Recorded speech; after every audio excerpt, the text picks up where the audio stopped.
Welcome back to Gold Derby. I'm Christopher Rosen. I'm joined by Joyce Ng. Joyce, it's time for another episode of Oscars Playback. It all comes down to this.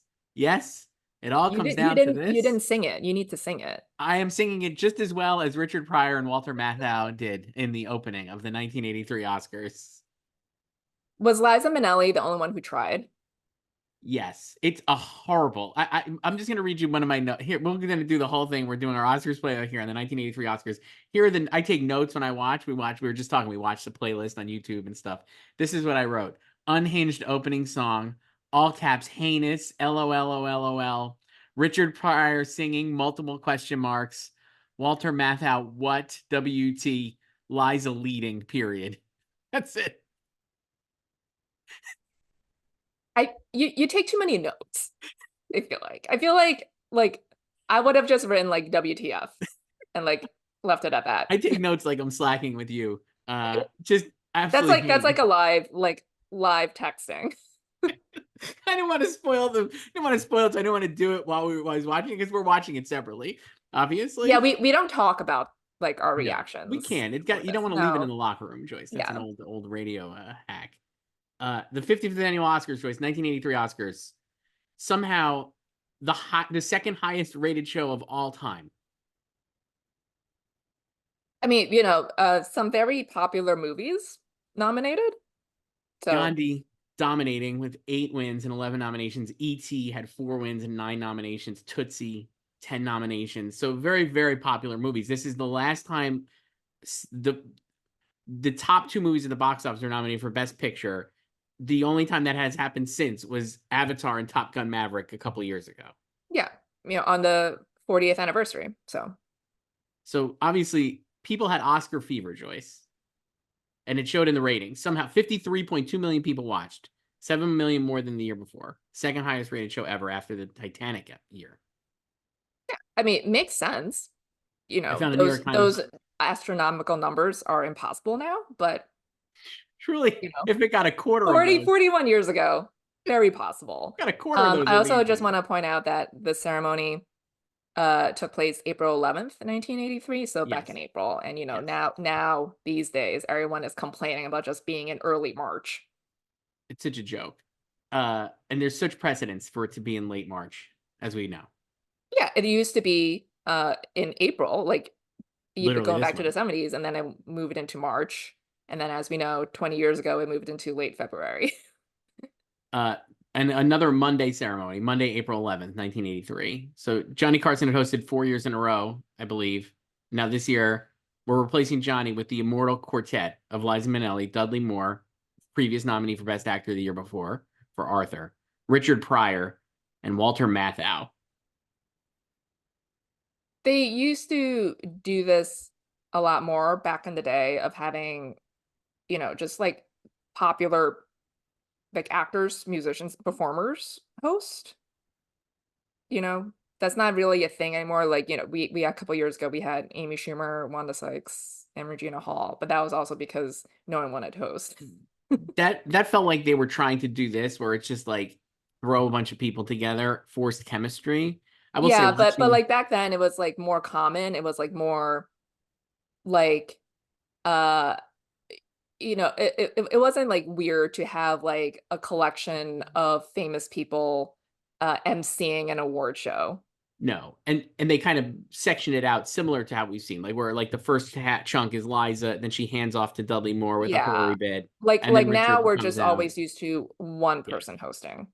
I got to say, when they came out to sing this song, which those are some of the lyrics, it's Oscar time. It all comes down to this, and they're all terrible singers except for Liza Minnelli at her most Lady Gaga-esque. I feel like just if Lady Gaga played Liza Minnelli in a movie, it would be all about this Oscars. I would hope. Uh, I was just shocked at how it wasn't a bit that they were all terror. I was like, oh, this is gonna be they're gonna make it funny. And no, they're Well, just she did when she comes out later to, like actually introduce stuff. She's like, "Oh, the three of them are still backstage rehearsing." yeah. That felt like a good ad lib because they're awful. How many times do you think they rehearsed? Maybe once.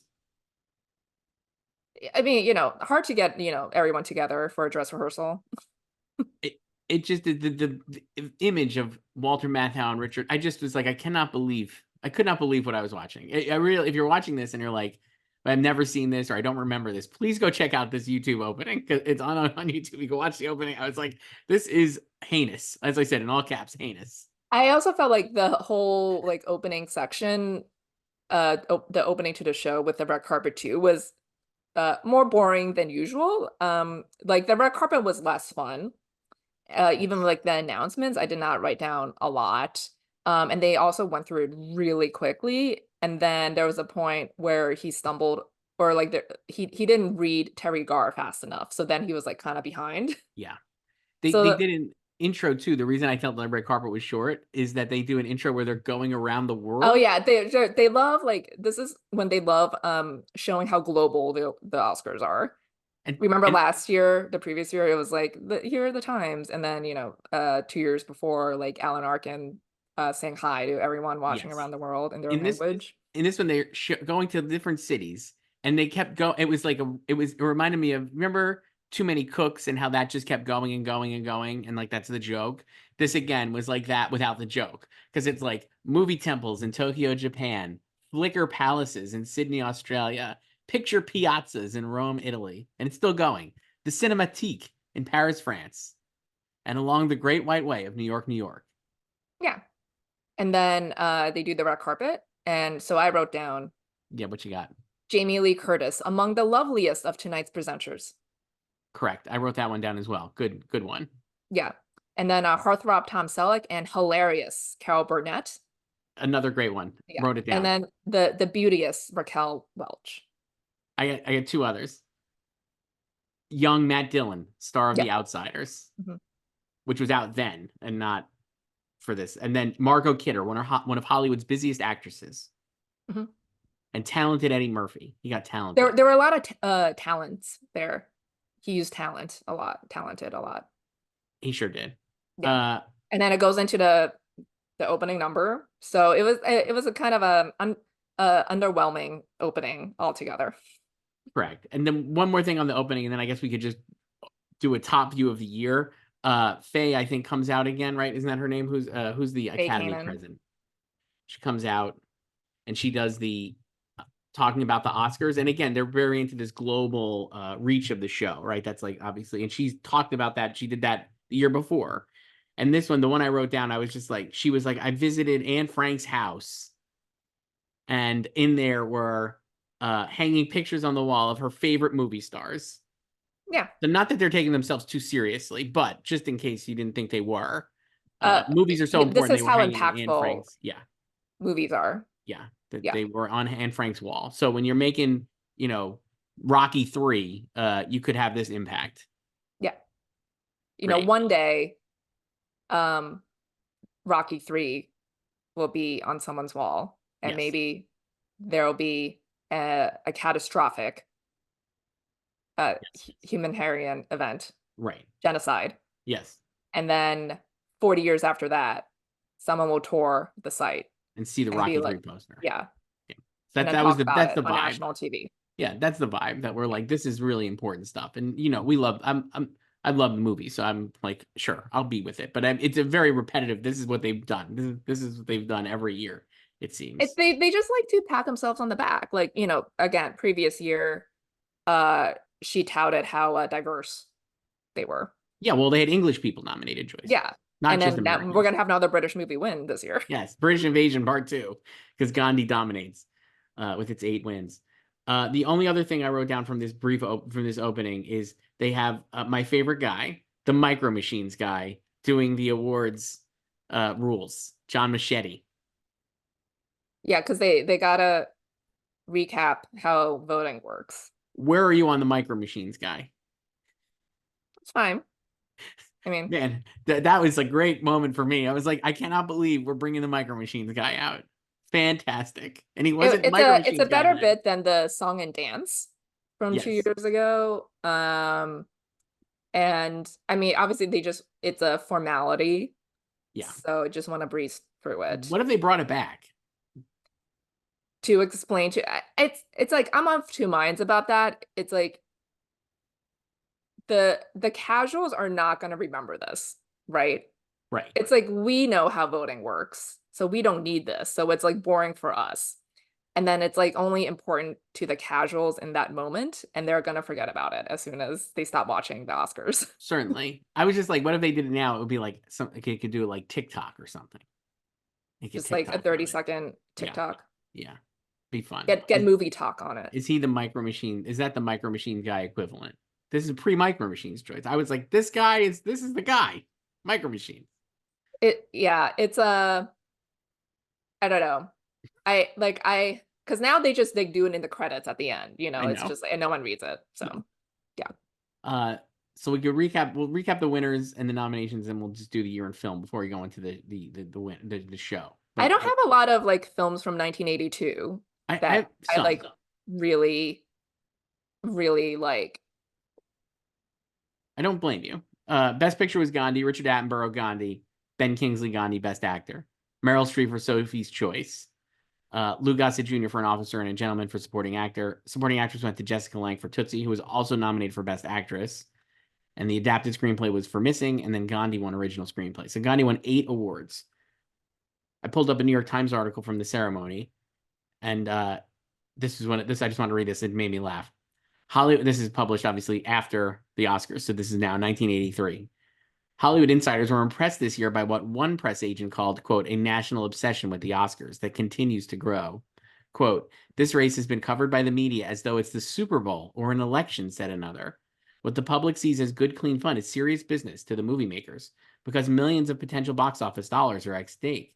The studios have close to 20 different advertising campaigns prepared for Wednesday morning's newspapers. At Universal, and the show is Monday, P.S., so we're not even, fuck Tuesday, that's done. We got to worry about Wednesday. At Universal, for instance, one set of ads announces Meryl Streep's victory for Sophie's Choice, while a different set announces that Jessica Lange has won for Frances.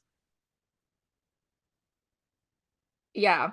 And then like, back then this was also, like Oscars can do huge business for you at the box office.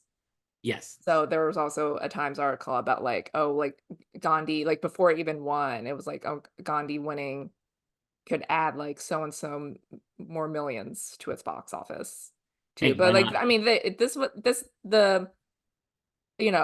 you said, the top two highest grossing movies of the year were nominated for Best Picture. And I watched those two movies, E.T. and Tootsie, a lot Certainly. when I was a kid, and I have not watched them in a very long time. Definitely not Tootsie. But I remember vividly watching that as a child with my dad, Mhm. multiple times. And then there are just a lot of movies from this year, and I guess also just from like the 80s in general, where I watched them a lot as a child, and then I stopped at some point, and I have not thought about it since. Like I haven't really thought about Tootsie, even though like I obviously know Tootsie exists, right? Mhm. And I might like come across it in text or something, or just like Jessica Lange one for Tootsie. But I don't think about it and I don't watch it. Totally agree. Tootsie's one I have not really seen that much, and E.T. as well. Yeah, Uh, same. Like I watched like E.T. I wouldn't say a lot, but like multiple times as a E.T. kid. always was too sad, frankly, for me to watch. Did you cry? I probably did, but I don't really remember. I mean, honestly, the last time I remember watching ET, I was trying to think about this was when I was either a camp CIT or maybe an older member of my summer camp, and it rained, and I remember we watched it. Like I have not watched it since like in 30 years potentially. Yeah. I mean, like even like something like Fast Times, like I went probably not when I was a kid, but like maybe I was like older, maybe like 10 or something. Fast Times I've Um, rewatched in the last like few years, and it's yeah, but I fantastic. haven't rewatched that in forever. To give you a sense of why this show was maybe the second highest rated ever, or the highest rated at the time, and is so ET made $359 million in the US. And I just did this quickly on an inflation calculator I found on the internet, Joyce. So you So you know know it's it's right. correct. In 2023 dollars, that's 1.13 billion dollars in the US. That's more than Oppenheimer. So that's how big this movie was at the time. Just a Do Tootsie, let's see, 177. 177. That's number two. Okay, hang on. Oh, hang on. I A gotta find. lot of cross-dressing this year. That was a joke, Yeah, actually. it's a joke. for supporting actor. Yes. Let's see. Hang Yeah, on. so number 2 is Tootsie, number 3, An Officer and a Gentleman. Tootsie made 550 million. There you go. So these are like massive movies, right? Yeah, This would number be like 4, Rocky 3. fantastic. Posters on the Wall. Fantastic. Porky's number 5. Yes. Number 6, Star Trek 2, The Wrath of Khan. Which has Number 7, aged incredibly well. 48 Hours. Hmm. Number 8, Poltergeist. Number 9, The Best Little Whorehouse in Texas. And number 10, Annie. That's a great top 10. It is. But then once again, like I can't say I've watched any of these movies recently.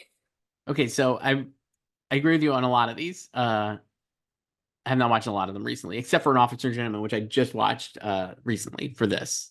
For the first time. And for the first time. Pretty Even good. though you're a Deborah Winger stan. Love Deborah Winger. Pretty good movie. If it was, I was saying, if it was now, it would be Glenn Powell and Ella Purnell. If it was 10 years ago, it would be Miles Teller and Shailene Woodley. For sure. I thought like that movie was fine. It's completely fine. Like totally fine. It's yeah. The But only of these movies actually that I have not seen now because of Officer and Gentleman is The Best Little Whorehouse in Texas. Never seen that one.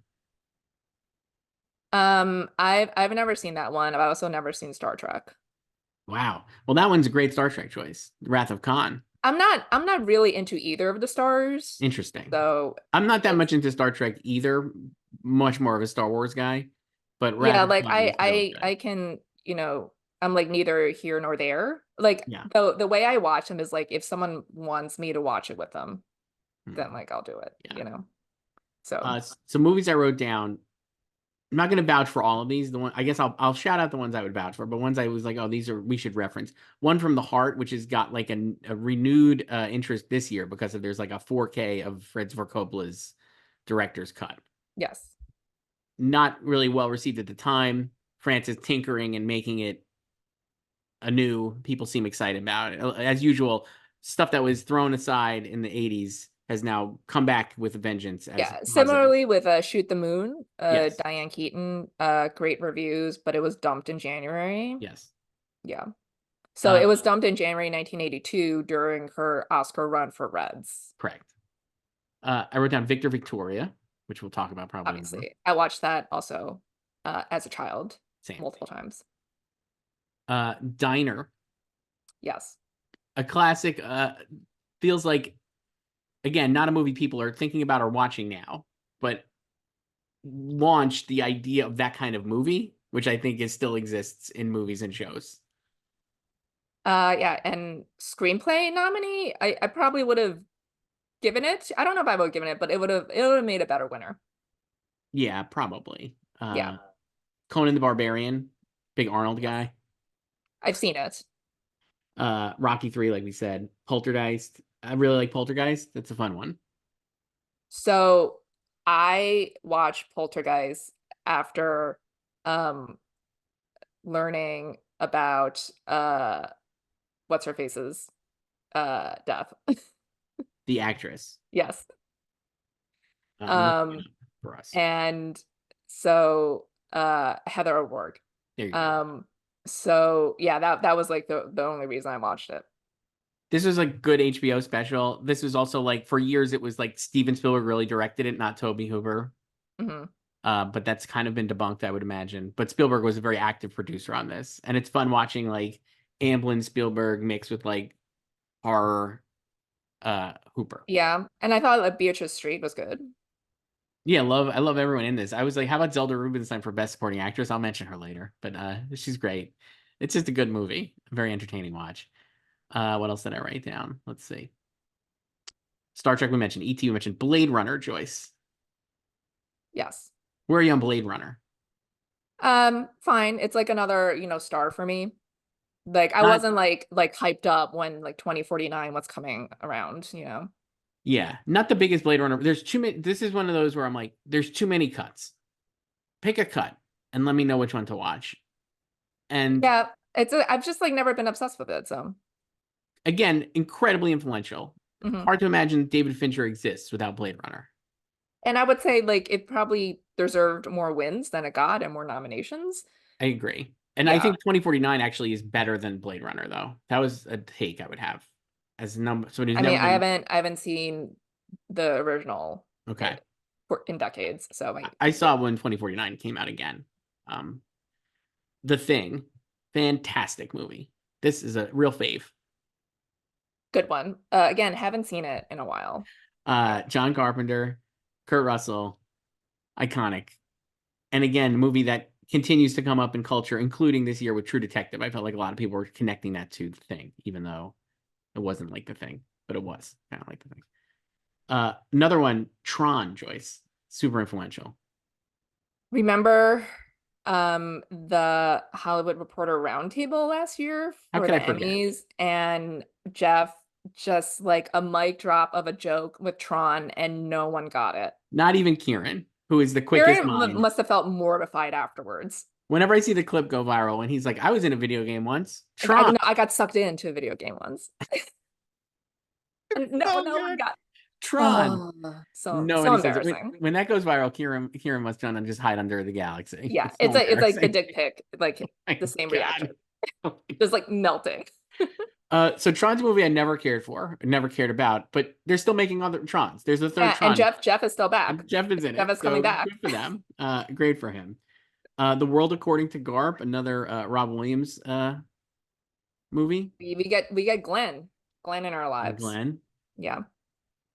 Night Shift, which is a Ron Love Howard. Night Shift. Haven't watched that in a while, but obviously this is a Michael Keaton into our lives. Great Michael Keaton, great Henry Winkler, and Mhm. Ron Howard. Ron Howard, both underrated and overrated as a director, I would say. I like all his stuff that people are like the non-pop, the less popular stuff he does, the more I like it. Yeah, he's made a lot, like obviously he won for A Beautiful Mind, and like I would say most of his output is better than A Beautiful Mind. Oh yeah, I was thinking like The Paper, obviously unparalleled, but also Rush that came back in the news this week because we're recording this in May. With Hemi. Chris Hemsworth on the cover of Vanity Fair, and talked about how Rush was like a really great movie. Rush is a fantastic movie. It's so good. And Daniel Bruhl, hit the Really, precursors and snubbed. really tough snub. He was so good in it. You Yeah. mentioned Fast Times. I absolutely love Fast Times at Ridgemont High. Just a great I movie. like it too. I just haven't watched it. I didn't know I you have were. the Criterion here Of course sealed, you do. obviously, and I have it sealed because I really needed it. It's such a great purchase, but a great movie, really fun, and again super influential. Another one that I watched a lot, at least in college, haven't seen since First Blood. Yes. I haven't Uh, seen that in a while either, but like I think a lot of people don't realize. I think the image of Rambo is Rambo 3 when he's got the muscles, and even Rambo 2. And First Blood is so different, and it's like I think if you haven't seen it, you should obviously watch. It's way more serious and like less uh over the top than like the later Stallone. I mean, they end up having Rambo refight the Vietnam War. And in this one, he's back as like a shattered Vietnam War veteran who's being like bullied by the entire town and like snaps. And it's like really good. And Stallone's great in it. It's a great movie. It's so good. it's always, don't you? That's usually the case with these long running franchises, is like obviously they want to continue it because the first one is great, but then it's usually like the tone is usually so different compared to the sequels, Yeah. because Oh yeah. they try to match or just like surpass the success of the first one. I think if you talk to somebody who is like a youth, who is like, I know Rambo, maybe I don't even know Rambo. I think maybe they know it, just it's in the lexicon, right? And you were like, here's a still from Rambo, and it's Stallone in his sweatpants, like running around the woods, looking like a shattered homeless veteran. I think you'd be like, what is this? This is not Rambo. My image of Rambo is the red bandana and the muscles and the machine guns and all these different things. So, Yeah, I mean, I feel the same way about the Mighty Ducks trilogy, oh, tell me more. because the first one is like it's a lot more like I appreciate it so much more as an adult because like I think like the themes are more interesting, and it's like they say bitch too, which Hmm. like Disney, come on, in 92. No way. What is this? And Deadpool and Wolverine? I know, right? And it's like it's about like classism, and it's like and it's it and then there's like because like Bombay has to coach because he's pulled over for a DUI, right? That's like drunk driving. So it's like all these like adultish type of themes. And then like, you know, two is still my favorite because it is the most fun and has the most hockey, but it is like more cartoonish. So it's like they went bigger as a lot of sequels do, you know? Hmm. And three, like it's like they didn't know where to go after that because they went to the junior Go game, so they just brought them back to high school, and then there was very little hockey. But it was still it wasn't even like quote like good like teen high school stuff, you know? Like it's definitely like my least favorite of the three, and I watch it the fewest times or have seen it the fewest times, but uh yeah, like I feel like the you know the first one just existed on a more like grounded level, and it wasn't trying to chase something because it was the first one, Hmm. you Yeah. know. I love that. That's great. Uh, also wrote down 48 Hours, which we mentioned Yes, earlier as a Eddie. box office hit. Hmm. Not my favorite Eddie. I'm just like, I love a lot of the other Eddies more. Yeah, again, another one I haven't seen. Another one that's super foundational to the kind of movies you've seen since. The buddy Hmm. cop comedy is like And I launched love a here, buddy cop and comedy. this is like a foundational one. Airplane 2, the sequel, Joyce, were you big on that one? Not as much as Airplane One. Not as much as Airplane 1, but I got to say, this was on TV a lot. So I've actually seen it a great amount of times. Yeah, I a think lot of it's, these, I think that's why I've seen a lot of these yeah, because they were on TV in it's cinema. terrible, I think, but I've seen it a lot. The Verdict, which is great. Rewatched that before this too. Uh, The Toy, Jackie Gleason and Richard Pryor. I've not seen that one. Saw that on the HBO, and then Sure. Tootsie, which we talked about. Hmm. I gotta say, not a, you're right about in terms of like rewatching these. I was like, the only ones I would actually put on right now, if you were like, hey, you got to watch, I would say Fast Times and The Thing remain feel like they're worth rewatching. All these other ones, I'm just like, I'm good. I've seen them. The Verdict is great. I just rewatched it, so obviously I would put that on the list too. But like, I've seen these. Did you see Personal Best? No.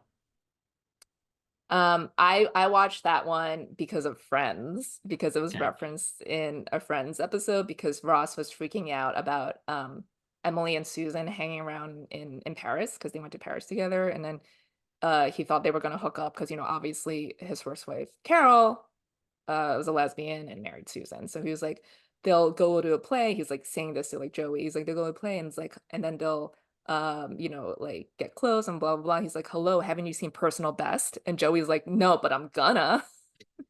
So then I watched it. And also kind of relevant this year too of Challengers. Like it's about a Hmm. lesbian couple, track and field stars, vying for the Olympics 1980, and then it's boycotted. So, and it's a Mariel Hemingway Yes. and Patrice Donnelly, a real track and field star. She was a hurdler. She was in this. And also Kenny Moore, who's also a real track star. And Scott Glenn is their coach. Movie on both Gene and Rogers' top 10 list of the year, Joyce. You know what? I haven't seen it in a while either, but not bad. Robert Town wrote and direct. The Mhm. legend. Death Trap, No, I don't even. I never Michael even Caine. heard of that one. Oh, well, so also kind of relevant this week as we're recording it because Michael Caine tweeted his stack of physical media I of his saw own that. films, and Death Trap was one of them. Well, I gotta say, I'm just looking at this right now. I'm doing it live. This sounds great. Yeah. Hmm. Gotta watch this one. Sidney Lumet. Yeah, Uh yeah, here for and this. then so Grease 2 I Oh, watched sure. on our seventh grade field trip, not field trip. I mean, we spent like a weekend there, but Hmm. our trip to Boston. So we Okay. were in like Greyhound buses. So we were, you know, they played the movies on the TV. So we watched both Greases. So That's funny. that's how I watched Grease too. Grease 2 It's it came out the same day as E.T. Joyce. sad.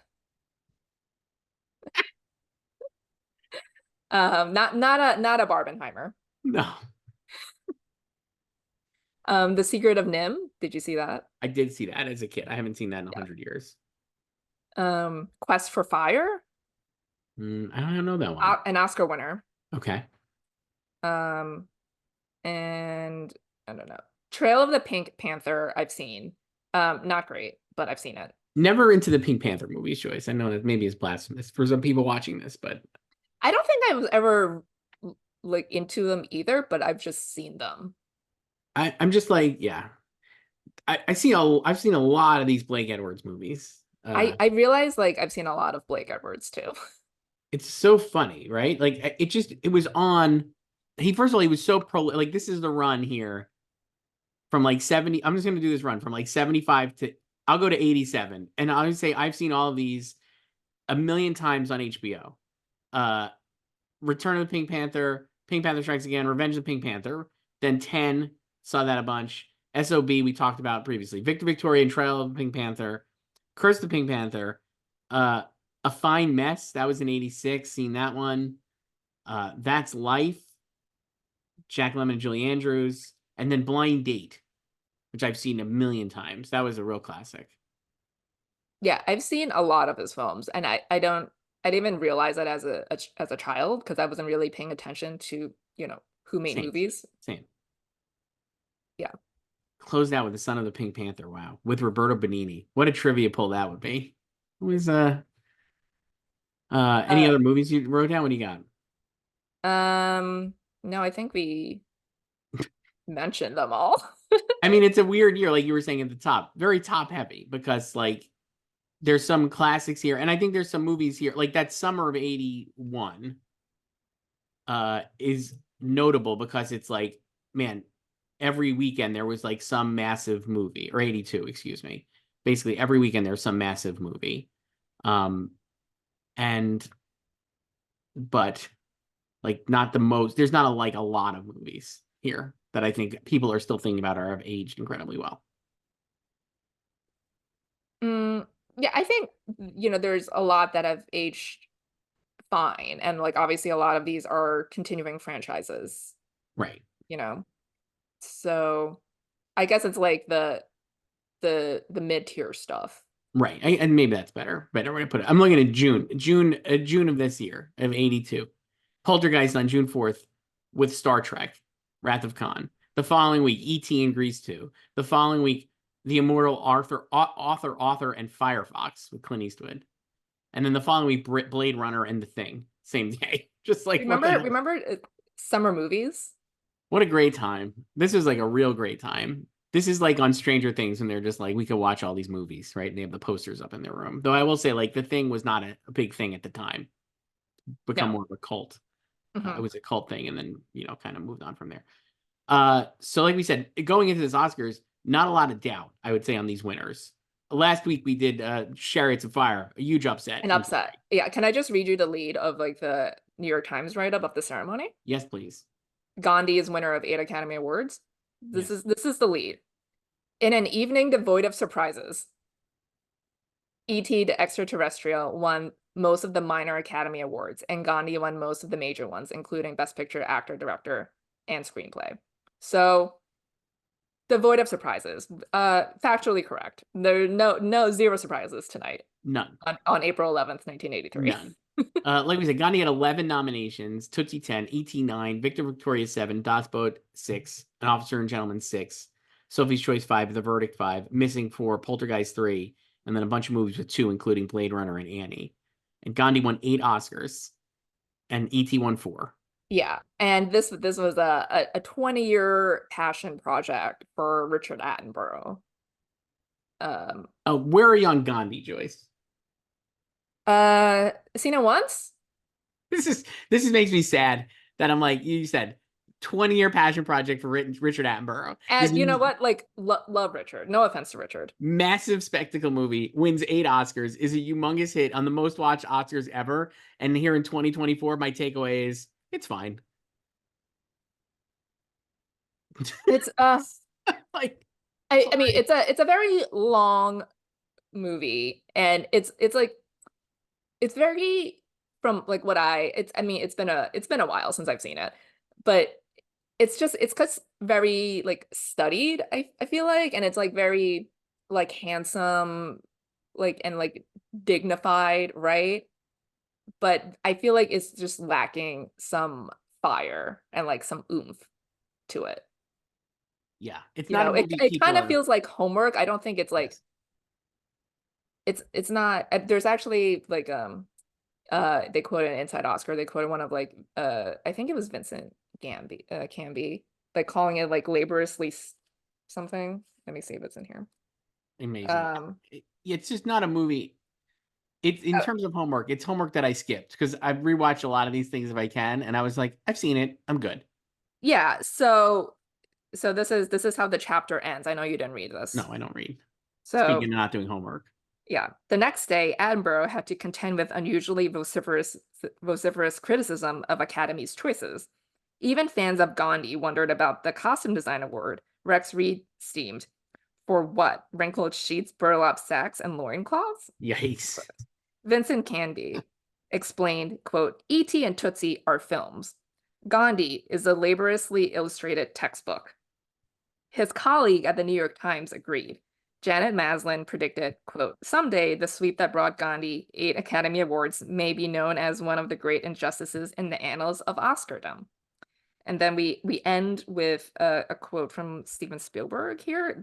The loser, that's the descriptor. Loser Steven Spielberg was more philosophical. Quote, look, we tried our best, he joked. We stuffed the ballot boxes, we just didn't stuff them enough. In an interview with the Los Angeles Times, Spielberg said, quote, we were almost precluded from awards because people feel we've already been amply rewarded. The Hmm. tendency is for important films to win over popcorn entertainment. History is more weighty than popcorn. I mean, you could say that that could have been I mean, Greta it's Gerwig and Noah applicable like almost Baumbach. every year. Yeah. That could have been what Greta Gerwig was saying after losing for Barbie. I think in terms of like the thing is, and I guess we'll see how life moves on, but from here 40 years later, clearly E.T. is a much more important movie than Gandhi. I don't know if it should have It's won at much the more time. remembered and beloved. Yeah.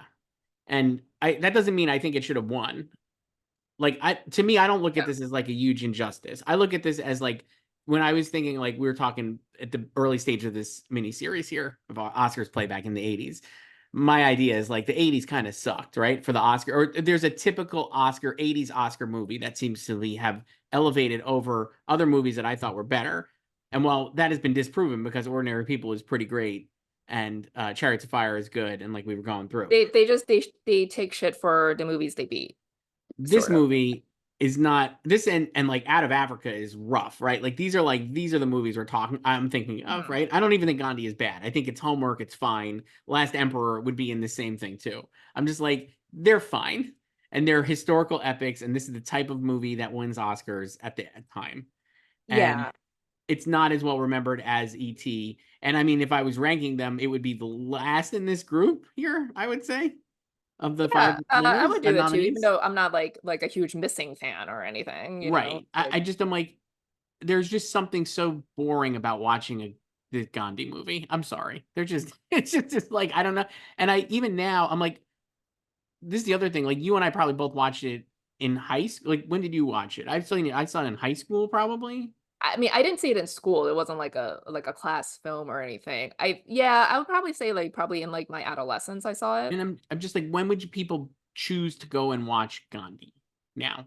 Like I don't know if you would actively make that choice. No. Well, yeah, I don't think it's I don't think anyone is being like, you know what's really rewatchable? Gandhi.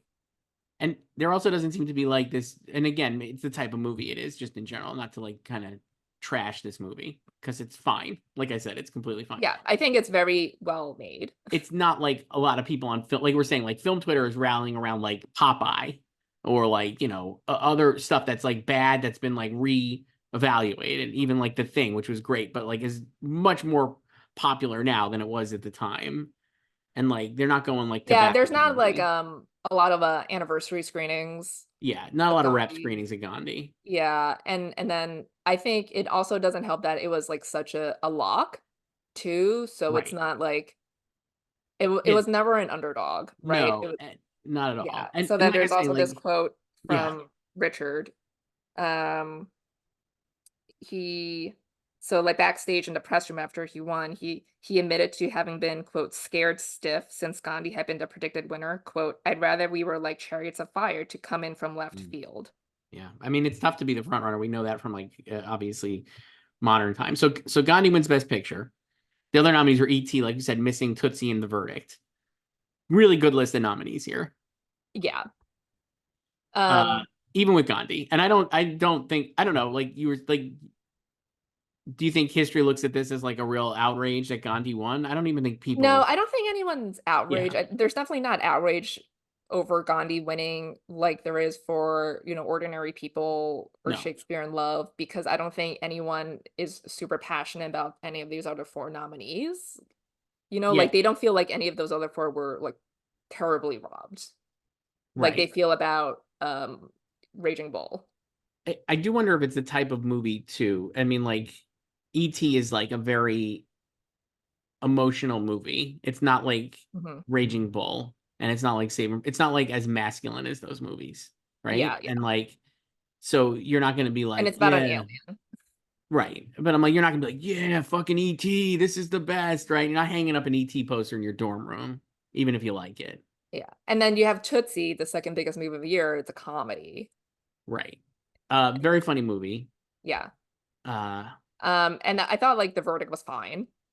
so The Verdict, having just watched it the other day, uh, incredibly slow moving in the way that I have a hard time with older movies in the beginning. But then the last hour is really quite great. And Paul Newman is so incredibly good in it. And I'm glad he wins an Oscar later for Color of Money, which we'll do when we get there.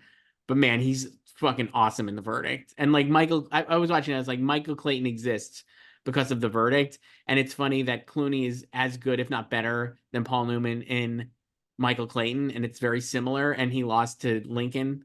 And Paul He Newman. lost to There Will Be Blood. Oh, There Will Be Blood. I'm sorry. Lost to Daniel Day-Lewis.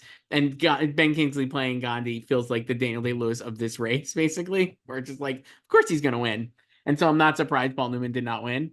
But, uh, man, Verdict is good. It's a solid movie. Yeah. And like Missing, it was a, kind of controversial at the time. Yes. So, Dare to but question the American government, Joyce. yeah, they've never done anything wrong. No. Us? Especially not during political coups. Us? We're, Yeah. come on. Come on. Never us. So, Uh, but also kind of, like important, right? But it's not yes. as so it's funny because like Gandhi is another epic movie, right? And it's Yes. like huge in scope. It's like uh it's been compared to like a David Lean epic, right? Like Yes. Lawrence of Certainly. Arabia, which I Yes. think is way better than Gandhi. Certainly much better and more remembered, I would say. Yes. And also it was like the similar type of vibe with the previous year with Reds. Like that was like the big epic movie. All they like a lot of comparisons to David Lean too, and that loss to Chariots of Fire. And then now it's like, the next year you have Gandhi actually winning, and I think Reds is a better movie than Gandhi, but I think it's also like Reds is a little bit more challenging, a little bit more intellectual, and it's about communism. Yeah. And it lost to this feel good inspo sports movie with a great score. Whereas Gandhi is slower paced, and but it's about a great man, right? So it's Yes. like, are they voting for the movie or for the man? Honor the man. I think in this case they're honoring the man, and I also think the ET would have won if it, I mean, like you said, it's about an alien. I still think it's thought of like as a kids movie, right? Yeah. And like not taken as seriously as something like Gandhi, and also like, I mean, again, imagine if you're just sitting there like, I'm gonna vote for fucking ET over Gandhi, goddamn Gandhi. I'm gonna not vote for a movie about Gandhi. Like, give It's me a like, forgive me, break. Father, I have sinned. Yeah, I like voted give for an me. alien I instead mean, of give me a Mahatma Gandhi. break, right? Like it just is like, oh my god. And like I think like Richard Attenborough's speech when he wins Best Director. We'll go back and do the Best Pictures, but I just want to read because it kind of goes with this, where he it's a very very long speech, Richard Attenborough. Both of his speeches were very long. He's the sole producer of Gandhi. Yeah. So actually, this is for Best Picture. Then I think. The Best Picture one is way longer. So this is for Best Picture. So actually, look at this. It's actually applicable to what we're talking about, not just me jumping around like a hack. Uh, this should not be a moment for regret in any sense, but I have to say that I have the regret that my late partner, Mati Kohari, To whom this film was dedicated is not here to share this war with me, and to his widow, and blah, blah, blah. This is how he opens this thing. Members of the Academy, you have seen fit to honor a number of people who have been connected with this film. Blah, blah, blah, blah. The only way in which we could find human dignity and peace was through philosophies and teaching of Gandhi. Gandhi simply asked that we should examine the criteria by which we judge the manner of solving our problems, that surely in the 20th century we are human beings searching for our human dignity and can find other ways of ultimately solving our problems than blowing off the other man's head. He begged us to re-examine that criteria. He believed that if we would but agree, simplistic though it may be, that we would not resort to violence in the ultimate. This is like literally like he's basically like, this is why I won, right? And this is why you should vote for it, because how do you vote? Who's going to say no to this kind of rhetoric, right? Like it's just like these teachings are And he was foundational. not played off. No, he was never played off. How are you going to play him off? He begged us to re-examine that criteria. I believe he had something to say to all of us everywhere in the world. And dear colleagues, in all truth, because the films that were nominated with me all wish for the same thing. All their makers wanted to say the same thing. And in truth, it is not me or even Ben Kingsley or Jack or Billy that you truly honor. You honor Mahatma Gandhi and his plea to all of us to live in peace. That's how the show ends. So it really is just like Gandhi won an award. The movie Gandhi, but Yeah. Gandhi You is the gave Oscar an winner. Oscar to Gandhi. Yes. Like, And he can't really argue it. Gandhi the man. Yes. Honor the man. Truly honor the man, honor the film. And yeah, that's and like that speech has been criticized for it's you would think not so? just length, but just kind of like melatonin. How many people in the audience were falling asleep? Like, I love the sentiment of it, but like, I would love to know what kind of substances are running through the audience in 1983. I would say that was another thing I kept thinking about watching this show. well, 70's a lot of coke. Well, 83, I'm saying here. Yeah. Yeah, so like 83, what was like, I mean, they're Or definitely Coke, boozed up. Like they would have been at the bar, So Quaaludes, probably. yeah. Just that's what I was It's thinking just of funny watching to this. like compare his speech to like, similarly kind of fitting that like Ben Kingsley did the Best Actor intro for Cillian Murphy this year. Yes. And like Cillian basically gave like or is in his speech, he was sharing the same message of peace, and he was just like, this is for the peacemakers. It's like short and sweet, to the point, and great. Do you think in 40 years, when the AI versions of you and I are doing Oscars Playback 2024, are they going to be like, Oppenheimer, fine, aged poorly, who cares? Barbie should have won. Like, are we like putting it was like, God, like, is it the same thing? I guess. No, I don't think it's the same, because I think I think Oppenheimer is a better movie than Gandhi. I just I mean, really I feel like agree. Gandhi is just lacking energy, and I mean, like, you had people watching Oppenheimer in IMAX like 12 times, right? Like, Yeah. No, I know. But is there a version of that person in 1982 seeing I Gandhi? mean, like the biggest Barbie stan, I guess. I don't know. Like, Me watching Tootsie 100 times. No, I don't know. So for Best Picture, so we said those are the nominees. I had a pretty easy time filling out the rest, perhaps, but I would love to see. So I have Victor Victoria, An Officer mhm. and a Gentleman, Sophie's Choice, Dot Boat, and The Best Little Whorehouse in Texas are my 10. Yeah, Those are I have my the same. 10. Okay. Really no other movies that it could have possibly been, probably. I wrote down Poltergeist and Annie. I just like no, like it's just I don't think so. If I was doing it, The Thing and Diner probably would have made it in on my own, but these other five feel pretty set based on the way the other nominations shook Yeah, out. and like Wolfgang Peterson got the directing nomination for Dust Correct. Boat, so it's like, Um, that thing. and nothing else. Like that was it. So that is a very short list of 10. This is a very set year, like we said, no surprises. Yeah. For director, Richard Attenborough wins, like we're talking about. Wolfgang Peterson for Dust Boat, Steven Spielberg, E.T., Sidney Pollack for Tootsie, and Sidney Lumet for The Verdict, the two The Sydneys. Sydneys. And Costa Gavras, missing director for Hmm. Missing. But Fitting, I he'll guess. be an Oscar winner He's an later Oscar winner for momentarily. screenplay. Yeah. Missing for I Missing. I love this era when the Sydneys are just dominating. I love the Sydneys. I was Great. very sad when both of them died. I can't believe Sidney Pollack, who is fantastic director and also a fabulous actor, who I Hmm. just love in so many different movies, uh, made all these great films, right? That we've talked about here and early, like later, and he wins his Oscar for Out of Africa. A shocking. I just can't believe that. It's like, okay, I have like thoughts on Out of Africa when we get there. Do I need to Not watch? mostly about the film, just like why it's like linked to me. Do I need to put that on for 2.5 No, hours you don't. to rewatch? You've seen it, right? Yeah. Yeah, Yeah. so you remember your thing is watching movies you haven't seen yet. Right. So There's still plenty I have to watch though. yeah. Yeah, I love the Sydneys but this obviously was always Richards. Do you think So Richard Attenborough and Steven Spielberg became buds during this? um like best friends. I think they were Yeah. like cordial to each other. Well, enough that he's in Jurassic Park, right? So, like, do you think they're like, do you think Yeah, like but that's Steven's also like, like in 10 years. I know it's not that long though. You think Steven's like, oh, I remember, I love Richard on the Oscar trail. Got to get with him. No, I think it's this like more of like a fan, right? Not necessarily like personal connection. Like I'm sure they were just like, "Hey, how's it going?" Like Yeah. at like these few shows back then, Right. right? Like the circuit wasn't as No. intense back then. No. So, Uh, again, like, there's no surprise here. What did you write down for alternates? Like, I mean, Costa Costa Gavras. obviously, Blake for Yes. Victor, Victoria, uh Taylor Hackford for an officer and a I have gentleman. that too. Uh Alan J. Pakula for Sophie's Choice. Yes. So it's like not a lot of options here, I think. Options in terms of like what would have been realistic in getting in. So let me do this. We rarely do this. If it was 2024 with this list of movies, who would have been like nominated of the like the cooler movies, which are like Blade Runner, The Thing, Poltergeist, Fast Times? Like, do any of those actual people would get in now?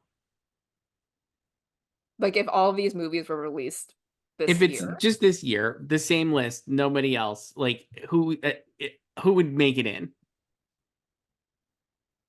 I don't think like because it would it's once again, like Greta didn't get in for Barbie, and that was the biggest movie of the year, Correct. Right. So I don't think it's like the box office or like the popcorn. Like I think like Steven would get in, I right? But they think, would still like yeah. go their own way with like like their like idiosyncratic pick, like Wolfgang. Right. It feels like this actually maybe would be the same one. So I think you'd have Yeah, a lot like of people I like, don't think we would have a ton of popcorn nominees here. I think you'd have people caping for like Ridley, but he wouldn't get in No. for Blade Runner. Uh, Best Actor, Joyce. Ben Kingsley wins for Gandhi. Shock. Yes. This it doesn't. It's not.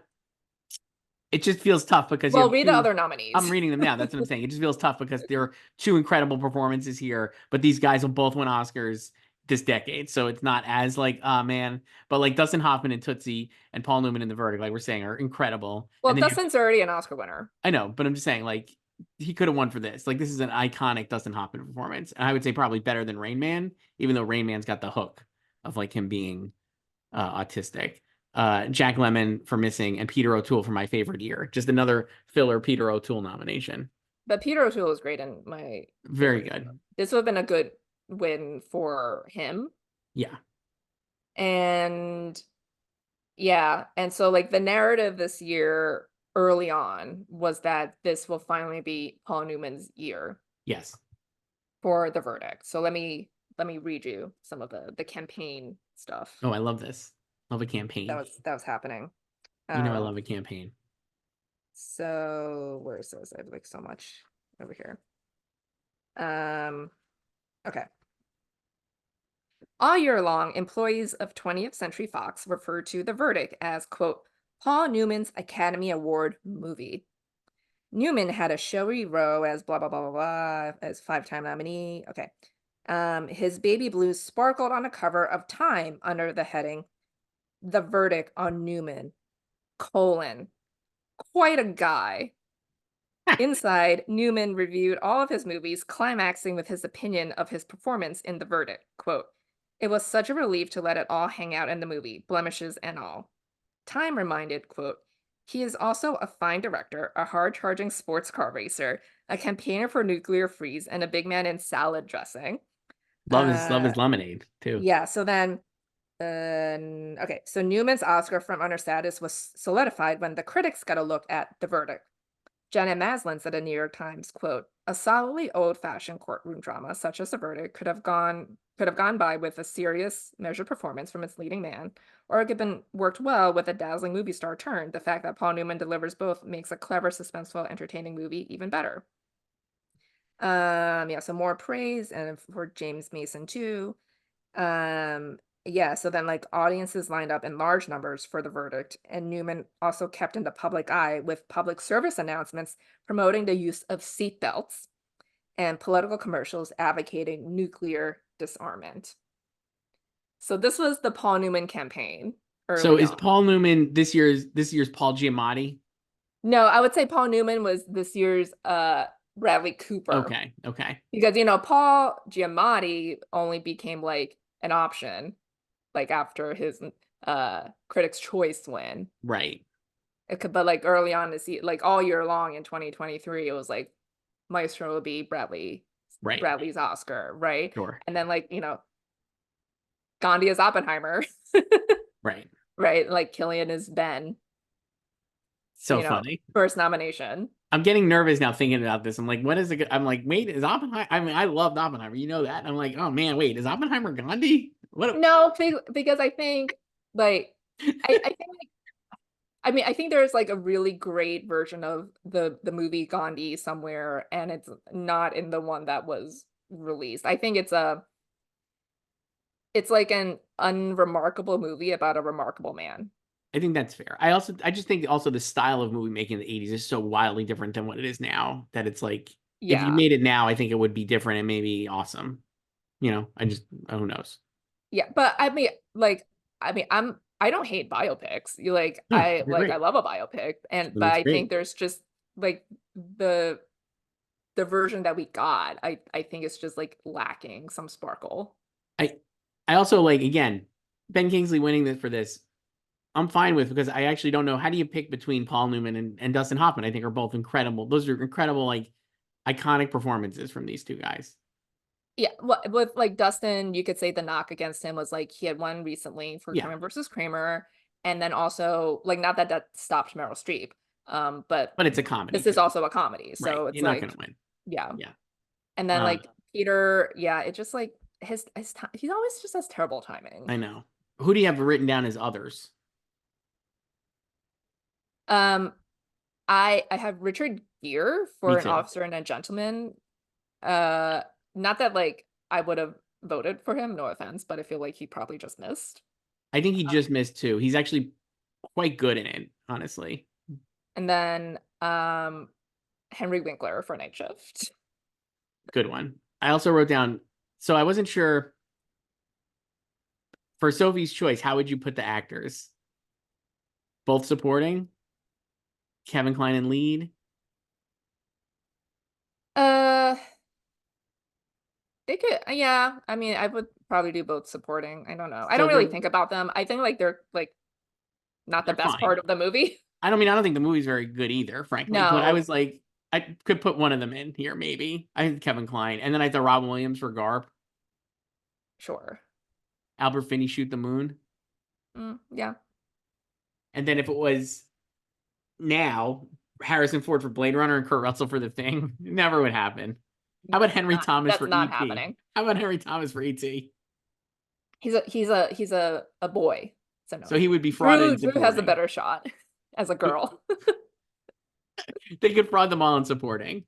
I Yeah, think if it they was would have frauded. He would have been like Jacob Tremblay I of think if the it was now, there would be a real push for one of them to get nominated. I think they might have gotten yeah, but nominated. and they would have like cleaned up with like breakthrough. And I think they would have gotten nominated in one of these categories. Truly, Yeah. I do. Maybe not lead, but I was like, I could see Henry Thomas being a modern Oscar nominee. It's like Jacob Um Tremblay said. but like ET is also the type of like best picture nominee that's like it you're not surprised it doesn't have any acting No, nominations. certainly So not. Certainly not. and then like Jack, like fine. I don't, like filler nominee for missing. Yeah, I don't think like, you know, I even like regardless of what you think of Gandhi the film, I don't think most people have an issue with Ben's win. Like I think it's a good performance. I think he's better than the film. Yeah. So And the issues with the film, like we are saying, are just that it's just like it's homework. It just doesn't have like there's no oomph, but it's like the performance is great. Like everything, like that's why I'm like I actually don't mind that it won. Rex Reed's inflammatory comments about the costumes notwithstanding, I think every aspect of the film is really like yeah, it's commendable and like it's again like good. a handsomely made Yeah, film, it's like right? really well made with like Yeah. really good performances and all this stuff. It just is like it is what it is. Yeah, and Uh, like yeah, and but like I don't think anyone hates his win. Like it's no, not one of those like reviled wins, it's not like like Rami Rami Malek. Malek for Yeah. Bo Rap. For best actress choice, Another slam dunk. absolute one of the most slam dunk, De Niro and Raging Bull esque slam dunk of slam dunks, Meryl Streep for Sophie's Choice. The other nominees, none of whom had a shot really. Julie Andrews for Victor Victoria, Jessica Lange for Frances, Sissy Spacek for Missing, and Deborah Winger for An Officer and a Gentleman. And yeah, everyone knew they were gonna lose to as Sly said, the marvelous Meryl Streep. I love that. I love that Sly's doing Best Actor. I wrote that down, obviously. The marvelous Meryl Streep, So this is a pregnant with Mamie Gummer, I believe. yeah, 6 6 months months pregnant. pregnant. Mamie will be born in August. Yeah, And good for Mamie getting up on that Oscar stage. yeah, she was asked backstage, like, what would she say to her unborn child? And she would say, like, you were with me, darling. Aw, that's Yeah. sweet. So this is from Inside Oscar, about like, what a lock Meryl was. This is from her fellow nominee, Sissy Spacek, Yeah. for Missing. Quote, I've never reacted to a performance as I did to hers in Sophie's Choice, said Missing's Sissy Spacek. It left me so overcome with emotion, I sobbed for a full 10 minutes. And then Deborah Winger's parents told People, quote, the nomination thrilled us and was a wonderful tribute to Deborah, but all three of us feel Meryl Streep deserves it. I mean, it's an undeniable performance. I don't know, like another movie I think people definitely know and like reference often because Mhm. Sophie's Choice I is feel like like a more people meme. have heard of it than have seen it at this point. Certainly, it's definitely reached that level. And it's like an amazing performance in a movie that I think if you watch it now, you'd be like, it's whatever. Like, I don't. Do you think it's a great movie? No, I don't think. I think this is a common theme with all of Meryl's nominations. Like she is better than her movies, and she doesn't actually have a lot of nominated performances from Best Picture nominees. Right. Yeah. For the amount of nominations that she has, Yeah. 21. Yeah. So I mean, like I think Sophie's Choice would have gotten in a field of 10, but Certainly. yeah, and it's like yeah, I think she again like Ben, I think she's better than the movie, and I think it's just kind of like the performance has such like lore attached to it now. And, like I think she's very good in it. I wouldn't say it's my favorite Meryl performance, but I think it kind of checks all the boxes of what like a layman would understand a great performance to be. Yes. Right? It's like Yes. she learned 2 languages. It's like a lot of it's like I'm like it's De Niro and Raging Bull. Like just it's that same like Yeah, a lot of like without actorly like the physical tricks. transformation. Right. Like, But it's like a lot of things that like you're a lot yeah. of work put into this and you could see the work and you're like watching the work. You know what I mean? Like she's doing the languages and like De Niro adding the weight, like all these things are like it's visible. The work is very visible. Yeah, so I think that's like um why it's like carried I like its reputation almost kind of precedes the performance, I feel like, over the years. What it kind of like I'm looking at Meryl performances. Like what is your favorite? Like it's weird. She's had so many good movies and performances, or like you said, performances in movies that are not as good as her. Like what is your vibe on Meryl? Like what is a Meryl performance that you love? I loved her in Bridges of Madison County. I thought Okay. that was a great performance. Um, obviously Devil Wears Prada. She was great. Um, I just love it's complicated as a film. So mine I was looking at Devil Wears Prada would be on my list too. And I would say Postcards from the Edge and Yeah, that's Defending Your good. Life are like my other two favorites. And I think she's much like while I think she's known for these kind of like Sophie's Choice is like that's like a thing, right? Like this very heavy drama thing. When she's just being a regular person, it's actually like Deborah was proud, Yeah, when she's obviously. doing, She's like, not. lighter material. She's really that's like my sweet Yeah, spot like, for I also her. liked her in Adaptation. Yeah, Mamma Mia. I mean, like, seriously though, I'm like, I think that is her sweet for me, actually, as a viewer, that is her sweet spot, and not so much this like very mannered, obvious, like I mean, Kramer versus Kramer and Deer Hunter, I think, would be like in that they're more serious than like Postcards from the Edge and Defending Your Life, but playing like a regular person, in quotes, is like her sweet spot for me. That's why I think she's actually so good on Only Murders too. Yeah, um, but, this is just it was An always undeniable hers, performance. Yeah. and, uh, it took her almost 30 years to win her 3rd. Kind of crazy, right? Because you watch this and it just is like, oh my God, like they love her. I mean, it is very much, it honestly feels exact. Like it also is like De Well, Niro. this was also just her 4th nomination, her 4th of Right, 21, and she had already won in supporting for Kramer versus right. Kramer. It just felt like watching. I really felt like De Niro is such a good comp for me because I was just like, again, another person I think people think has won a lot more than they have. Like we were saying with Meryl, certainly I think people think she has, especially recently. Um, and the I only don't thing think De they think that Niro, way with De Niro because of his output. I think the problem with De Niro is he doesn't have like he never won like a cheapy Iron, like he was never in something like Iron Lady that they just gave him another one. Like Meryl for All Rights did not need to win for Iron Lady. It's not a great movie and she's fine in it, but they Yeah, gave it to her. I've been 29 years.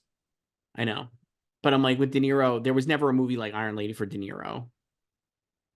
Well, it was also because of, like, the types of movie he made too, like, from, like, 2000s, I guess, He was on. Like, making I thought, pop like, cult his movies. 90s stuff was fine, but they just stopped nominating him. If Flower Moon was released 10 years ago, De Niro would have won, probably. Something like that. I mean, he was nominated for Silver Linings, But the problem with Silver so Linings, I feel like, is that what I mean by Flower Moon specifically is like Silver Linings was basically the serious version of Meet the Fox or Meet the Parents. You know what I mean? Like he's just playing that same type. Like he went through in the 2000s, like those movies. He went to like comedy De Niro, right? Like doing like I'm watching you, right? Like that shit, and like it's fun. And Silver Linings is like a serious version of that, or like a more highfalutin version of that, even if it's not any much more serious than Meet the Parents. But Flower Moon at least is like a real performance, that kind of thing. And so maybe if yeah, it but I was, mean, that I think you're also you would also need the reception to Flower Moon to be different than it was in reality this yeah, year, that's true. like, That's I don't true. think That's that true. the reaction to the film would have been any different, like, he clearly But I mean, had I guess I'm trying to compare it to like Iron traction. Lady. Like no one liked Iron Lady. No, but, like, she was still winning stuff, like, she won the Right. Globe and she won BAFTA, like, Right. he won nothing, so it's, I understand. yeah, I guess I I'm think, like, she just had more it like, she was just always a consistent presence at awards right. Right. throughout her career, more so than he was, but it is, like, because the previous year she was nominated for French Lieutenant's Woman and obviously did not win, so I it's also, like it's, like, good, like, they made the right choice, I guess, that not to award her for that, and they awarded her for, like, the better performance, you I was know? thinking that too, actually, because it felt like they could have easily given it to her for French Lieutenant's Woman, which is not good Yeah. either. I mean, I think Sophie Choice is better, but Yeah, it's and, not like great. yeah, I'm not, like, obsessed with, like, either film, but, like, I really don't like French Lieutenant's Woman, but, she was, like, the on paper favorite, because she had won stuff Right. for French Lieutenant's Woman, and then Katherine Hepburn was the surprise winner. So Yeah. it's like, I don't know if would they have done back to back? Like, was, like, her performance in Sophie's Choice so undeniable that she would win 3 Oscars? I actually think yes, And, I like do. and then, like, would Because she be done after that? maybe she wouldn't have won for Iron Lady. I mean, I do think it's undeniable, and especially if you look at the other nominees. I mean, no disrespect, like I, Yeah, like, I think she would win I mean, like, no matter even if you take away, like, all of her other, like, wins and nominations, I think she would always win for Sophie's Choice, like, that's, like, same. 1 lock. It's like undeniable. I mean, like look at the other nominees. Okay, Jessica Lange for Frances, solid, but like already winning for Tootsie probably. So like not a real urge to have her win. Well, I mean, that narrative shifted because of Sophie's Choice. Right. Sissy Spacek for Missing, having just won. Like, this feels like a, hey, welcome back kind of thing, not like I need to win kind of thing. And Deborah Winger for Officer Gentleman. No disrespect for Deborah Winger, who I fucking love, but she's not. This is not an Oscar-winning movie for her, like her parents said. She's like, fine. It's very nice that they recognized her, She wasn't even there. but like, that's not a performance that needs to win an Oscar. And then Julie Andrews for Victoria is fun, but would she have won? No, I don't think so. No, that's also her last nomination. I mean, like, I think Jessica was runner up, and I do wonder, like, I mean, I think she would have lost anyway, but if she didn't have Tootsie too. If Meryl was not one for French Lieutenant's Woman, though, do you think Jessica would have maybe won this? I don't know. I don't think so. No, because I think Meryl would always win for Sophie's Yeah. Choice. It would just be like, would people be more hesitant? I guess it would be closer, I guess, because I feel like it was just like a runaway sweep I think for this is her like a in runaway. This both. is, yeah. It'd probably be closer if she had already won for French Lieutenant's Women and Jessica did not have Tootsie also. Right. What other So, people did you mention for this for actress? I didn't have a lot. I just did Dolly Parton I did Dolly Parton too. I did Diane for Keaton Best Little for Courthouse. I did Diane Keaton for Shoot the Moon, Yeah, and then Carol Burnett and Aileen Quinn for Annie. sure. Uh, So like, yeah, the like Jessica was seen as like a possible winner for this for right. Frances. Also a very Beatty performance. She plays Frances Farmer. Yes. Um and it's like her tragic real life story, an actress too, you know? Hmm. So, and it was also kind of like like her film debut in King Kong like wasn't well received, so she was like uh she like moved back to New York and did theater and stuff, so her career wasn't really going that well until this year. And then this is, I guess you could call it a comeback. I don't even know, because it wasn't like she was super established before, but it was just like, oh, like look at the promise of this actress, that we kind of Hmm. dismissed 6 years ago in King Kong. Right. And then she also had Tootsie on top of it. So, and then like Tootsie gave them an out Right. to award her there. Because Meryl was not uh losing this. Um, so she wins her second Oscar. Uh, supporting actor choice. Lou Gossett Jr. wins for An Officer and a Gentleman. R.I.P. A classic Oscar win. The first Black actor to win since Sidney Poitier in Lilies in the Field. Is that right? Yeah, so this was like the narrative. Right. So um they it was like, so the other nominees were Robert Preston, who was great in Victor Victoria, Yes. Charles Durning, Best Little Whorehouse in Texas, John Lithgow, World of Corn and Garp, and James Mason in The Verdict. So but Lou, fan favorite performance as Emil Foley, and just pops off the screen. So And he's this good. is like, so they talked to Robert Preston after his nomination, and so he says, quote, uh this because they supporting actor was viewed as the closest race of all the categories. Mm-hmm. So Robert Preston said, quote, "This is a year when almost everyone except Lou Gossett was in drag, and that's why Lou Gossett will win." Amazing. That's And a joke in then, the Oscars. I think they make that similar joke. yeah, when they presented the award, and then it says, "If Gossett did seem to have a slight lead, it may have been because people began to realize it had been 19 years since a Black man had won an acting Oscar, and Blacks in the Hollywood community held a reception for Gossett."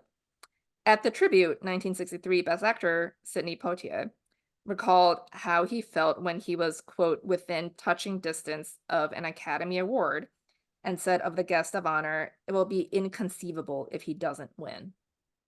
So this was the narrative for him too. It's like, oh, it's been so long since a Black actor won an Oscar. And it's like, that's also because of you guys too. having watched these, and I'm like, having watched it now for the first time, he's good in it. He probably deserved to win. James Mason might be my preferred actor here, but I don't think he would have won for this. But it's a fantastic performance. Yeah. And Lou Gossett, the problem I have with the performance is, again, a movie I should have seen earlier, right? Like, clearly. It's so it was so influential that it feels derivative now. You know what I mean? Like when you go back to watch something that's been copied like a million different ways. Does that I make mean, sense? that's a user error on your part. I know, but like I don't think it's like unique to me, because I think if you watch something like that you've seen done a million times and then you watch the original, you're like, not, it's not the original's fault, but you're not as No, like but then you wowed just by the have to original. remember this is how impactful it was. Right. So That like that's what everyone is this feels just like. That's what this feels making a like. Xerox. Right. It feels like this is like the original, and then there's a lot of Xeroxes going forward. But he is great in the movie, and it's a nice win. I had a lot of people written down for alts as nominees, though I don't know who I would have knocked out, but let me find my list. Well, I would have done Keaton for Night Shift. Ricardo Montalban for Star Trek II, Wrath of Khan, one of the legendary performances of all time. Uh, I have Eddie Murphy for 48 Hours. Sure. Peter McNichol for Sophie's Choice. A double Officer and a Gentleman for David Keith, perhaps. I think you got it at the Globes. I actually think Rutger Hauer for Blade Runner would be like an amazing nominee. Never would happen, but like No, it he's never so would good. happen, but it would have been cool. How about Bill Murray or Charles Durning for Tootsie? You slut. Judge Reinhold for Fast Times?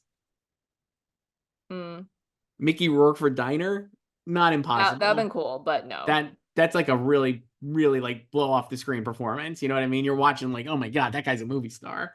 And You could have Wilford, also done Jack Warden for The Verdict. yes, he's fine. I wouldn't have done him, but he's fine. He would have been okay. And Wilford Brimley I have for The Thing. Never happening. I think if it was now, with the world the way the culture is, Ricardo Montalban would have actually got nominated for Star Trek Wrath of Khan. Sure. No comment. You haven't seen it, so you don't know. But No, I know like the discourse around it. I don't need to see it. You don't need to see anything to no, like you don't do need to this. see anything. It's true. Khan. It's better to not see anything because then you don't have There's no a bias. personal bias or opinion or You can't be attachment to it. biased. Yeah. Um, did you have anybody else for supporting actor? No. For supporting actress, Jessica Lange wins, as we talked about, for Tootsie. Her other nominees were Terry Garr in Tootsie, Glenn Close for The World According to Garp, Kim Stanley for Frances, and Leslie Ann Warren for Victor Victoria. So this category took a turn during the critics phase Mm-hmm. because uh Sophie's Choice happened. Right. And it's like Meryl was undeniable, but Jessica was also so great in Frances.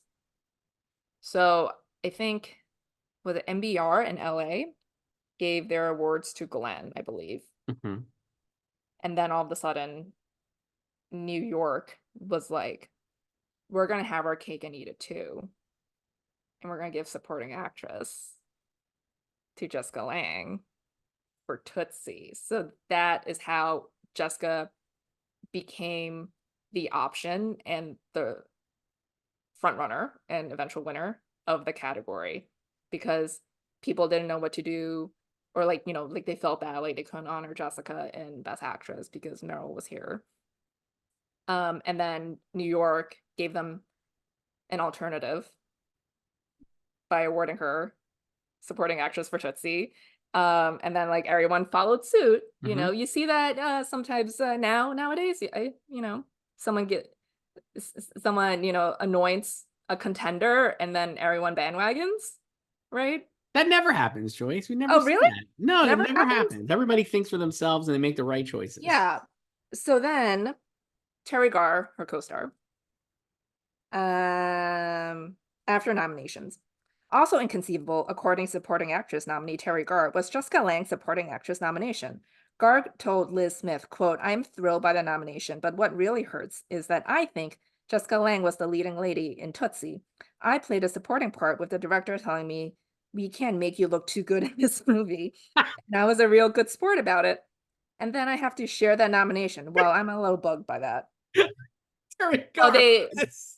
Oh I yeah. can't, you can't even blame the campaign for doing this, really, because it was New York that did it. This is why I'm like not reading, because that is, you get a genuine reaction. That fucking rules. Oh my God. So I love Terry Garr. We need her back. well, we'll talk. I guess we could talk. Well, I'll be throwing her Oscars for After Hours when we get there, because she's so good at that. Yeah, so then because then after New York gave it to her, National Society also gave it to her. Right. So that just opened the floodgates. It's like, here we go. This is how we can also give Jessica Lange an Oscar because she's not gonna win Best Actress. I know. So I know we already talked about it, but isn't it amazing that she won Best Actress for Blue Sky? Like, that, I mean, that was a movie I have not seen. we So talked about this. You go, if you're watching this, you can watch our '90s one. That is just a shocking, one of the most shocking wins, it's because only shocking because like that movie has no like pop culture footprint anymore. But that, as we know, that year was very, very weak. no pop culture from it. Filmed 3 years before it came Yeah, out. Orion, Orion RIP. bankruptcy, came out, wins Best Actress for Jessica Lange. I mean, just a shot, like incredible. She beat. I know we already did this, but how did she win for this? It's so bad. So Shock. just imagine like how different the course of Oscar history would have been had New York not done that and had everyone not followed suit, because we probably would have Oscar winner Glenn Close.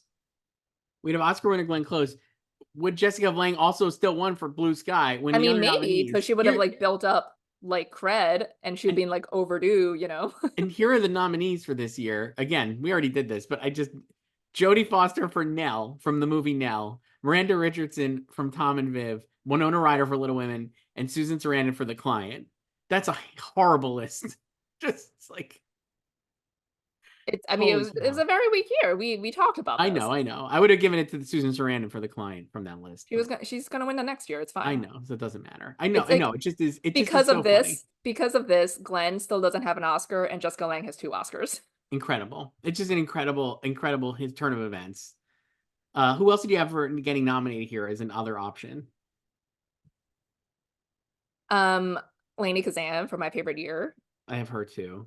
Um, Karen Black for Come Back to the Five and Dime Jimmy Dean, which we haven't mentioned No, really, but there it is. We mentioned yeah, it. there it is. You could also do Drew Barrymore for E.T. Drew, I wrote down Phoebe Cates for Fast Times and Jennifer Jason Leigh for Fast Times, and Zelda Rubinstein for Poltergeist. Beatrice Straight for Poltergeist. Anybody? It's great. But yeah, that's Oscar winner Jessica Lange because of New York. Then the other categories we just could briefly touch on: screenplay. Adapted screenplay went to Missing, and original screenplay went to Gandhi. So adapted screenplay, the nominees were Missing, Das Boot, Sophie's Choice, The Verdict, and Victor Victoria. I mean, it's a fine winner. It's a fine winner, but I would have a third of here because I think The Verdict Yeah, and Victor Victoria. not mad about it, but Not mad about it, but like The Verdict is pretty great. It's a great script. David Mamet would have won an Oscar. yeah. The only one I wrote down was World According to Garp. Yeah.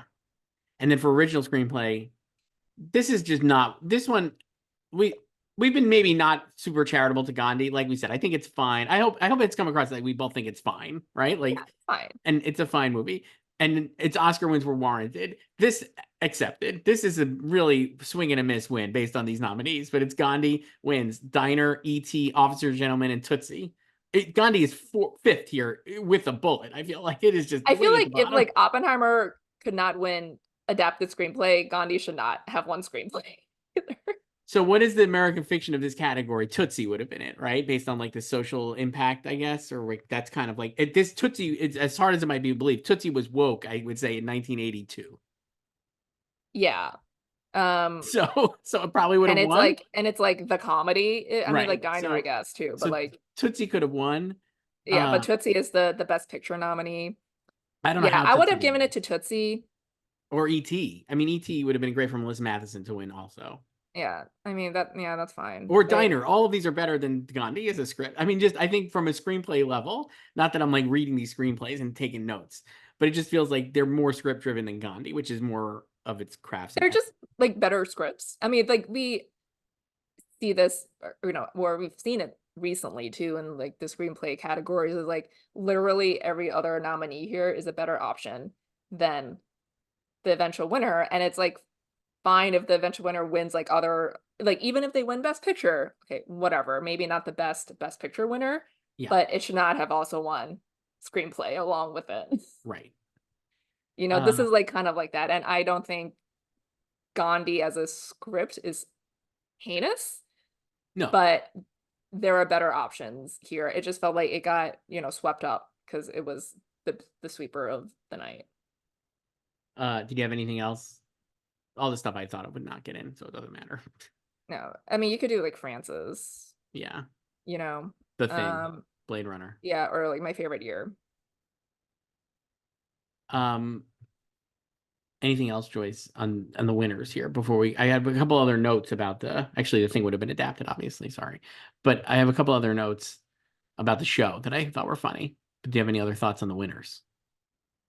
The other winners, like no, like nothing really Uh, surprising. John Williams' original score for E.T. so we can talk about that. Time score. Having lost for Raiders, which is an all-time score, but having lost to Chariots of Fire, which is an all-time score, comes back and wins for ET, which is I would say less memorable in terms of its play now for John Williams, right? I think if you're But still iconic and recognizable. certainly it ranks though behind like Star Wars, Harry Potter, Indiana Jones, but it's still good. And then for song, Up Where We Belong wins. Fine, yeah, Great banger of a song. it's a great karaoke song. But here's who it beat. You tell me if you think it should have won. Eye of the Tiger from Rocky 3. That's it. That's the other ones are How Do I Keep Playing If We Were in Love, and It Might Be You from Tootsie. But Eye of the Yeah, I mean Tiger, like the only other winner or like one I would give it to is Eye of the Tiger, but I a don't classic. think Up Where We Belong is a bad winner. No, it's a good winner. And this is the year they had a score, original song score and its adaptation or adaptation score. Yeah, So those nominees were Victor, Victoria, Annie, and One from the Heart. Score song by Tom Waits. Hilarious. and Victor Victoria won for Yes. Henry Mancini And and Leslie Rakusa. yeah. So The other stuff I wrote down from the ceremony, Joyce, two things that I was like, this show is like, there was an edge to some of these for visual effects. Eddie Murphy and Elizabeth McGovern, who is just a fixture here after Ordinary People at these Oscars, is presenting. And Eddie has one of the funniest things. It's so dated. In about a week or so, 10 women are going to get picked for best worst dressed at I the I love Oscars. that. That was so funny. And I think that's funny. And Yeah, then Elizabeth McGovern, be serious, Eddie. I just love because that. he starts like laughing and she's like, what? What's so funny? Tell me. I just love that this is the world we used to live in, which is in a week, we're going to do a listicle to talk Well, about an it's event. print. It's I know. print. Well, I get it. I'm just like, Yeah. what a better time it was. Imagine if you didn't have every idiot having to talk immediately about what they saw. Yeah, there's no internet. Oh, There's no like they're so e-red carpet lucky. fashion police. They're so lucky. They have no idea. They could Eddie all just move Murphy. on with their lives and never pick up that issue of People. And then how after Carl Weathers and just Jamie Lee Curtis presented together, I forget what category they're actors, sound effects, I think sound. How they did not, somebody didn't just immediately write them some like absurd like rom-com or like adult thriller, like Brian De Palma sex thriller. Carl Weathers says, if there was an award tonight for looking juicy, you'd take it home. And Jamie Lee is so pleased by that. That was a one of the better pairings. I They're felt like. talking about it ends up being a long run of a joke in quotes that ends with her talking about how the sound effects can have an effect on women, I guess. It's such a Yes. weird and she and The then the she banter was not great. For like certainly everyone, really. not great. Oh my god. Um But I was I like, oh I also man, enjoy like Keaton and Natasha Kinski. they were really good. Natasha Kinski was And okay. then Charlton Heston did the Jean Herschel humanitarian award. Yes. He was presenting to Walter Messerschmitt, and he like he's supposed to toss to a montage of Gene Herschel, and there's technical difficulties and nothing plays. And then he like vamps. He's like, "Well, Gene Herschel was a great guy. Come over and Right. I'll tell you all about it." It's so good. The other one I wrote down is, so like I said at the beginning, they bring the four hosts are just awful, and they could do handoffs throughout. And so then Walter Matthau comes out to get his handoff, and they cut to Jack Lemmon in the crowd, and it reminded me of Royal Tenenbaum when he's just fucking howling, laughing, and no one is at Margot's play, and like just he's just having a blast, Jack Lemmon. This is also the first time that George C. Scott, who obviously famously rejected his Oscar win for Patton, the first time he's attended a ceremony, and according to Inside Oscar, he basically asked like the day before for a ticket for him and his wife, and they put him in the orchestra. Incredible. Yeah. So that's it, Joyce. That's the 1982 Oscars to celebrate the movies. Oh no, sorry, 1983 Oscars. Celebrate the movies in 1982. No surprises. Devoid of a night in an evening devoid of surprises. I'm excited already for the end of this miniseries when we get to rank our best picture winners of the decade. But I'm also like, I don't know where I'll put Gandhi. I don't know if it's gonna rate that low, but it's not gonna rate that high either. In a night devoid of surprises. I think in general, it's just like a Mid. best picture winner. There's a lot of those. So More to come, though not yeah. next week, at least for me, because I think How long? What is Gandhi's runtime? Because this ceremony was 3 hours and 15 minutes. Let's see if Gandhi's longer. I'm clicking on the image. Gandhi's 191 minutes. 191 minutes. So that is like just shy. That's like 3:11. Mm-hmm. Wow. The ceremony was longer than Gandhi. By just a smidge. Just by like a credit sequence, basically. I mean, this ceremony, like the footage is not in the playlist, but they also had a tribute to Irving Berlin. Mm-hmm.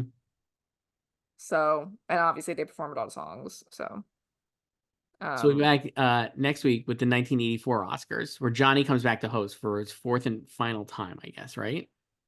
I think he only hosted 4 times. Let me see. No, I think this was his 5th time, wasn't it? This is his 5th Fifth time. Great. And so you're gonna stan Deborah Winger. Fantastic year. Terms of Endearment Oscar winner. Dominating. So I'm excited for this one because I absolutely love that movie. And there were a lot of which movie from 1983 have you not seen that you need to watch?